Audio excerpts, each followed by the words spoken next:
The secret to making authentic Belgian waffles isn't only in the toppings, it's getting that crispy outside and cloud-like inside. To make these Belgian waffles, we're going to add 2¼ cups of flour to a bowl. To this, add in 4 teaspoons of baking powder, half a teaspoon of fine salt, a 1/4 cup of sugar. Then whisk all of this together. Taking 2 separate bowls and 2 eggs, I'm going to separate the egg yolks from the egg whites. Then to the bowl with egg yolks, we're going to add 2 cups of full cream milk, half a cup of sunflower oil, 2 teaspoons of vanilla extract. Beat until well incorporated and then add this to the dry mix. Beat the egg whites in the separate bowl until stiff peaks form. Then add this to the dry ingredients and egg yolk mixture. Lightly fold the egg whites in, and this will allow the waffles to get a crispy, crunchy layer with lots of air bubbles.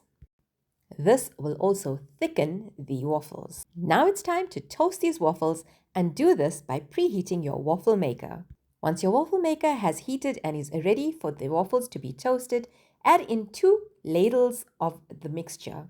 Toast until the waffles are golden brown in color, and then remove them and allow to cool. These are nice and crispy and best eaten immediately out of the waffle maker. These waffles will soften after a few hours. The waffles are ready to be served with toppings of your choice, and let me know what kind of toppings you use over your waffles. Over my waffles, I'm using some vanilla ice cream. You could use fresh cream as well.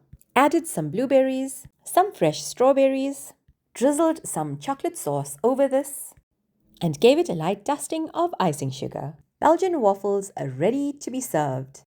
If you do try the recipe, don't forget to let me know in the comments how it turned out for you. And as always, don't forget to like, comment, share, and subscribe to my channel, hitting the notification bell so that you're aware of all my uploads. See you in the next vlog.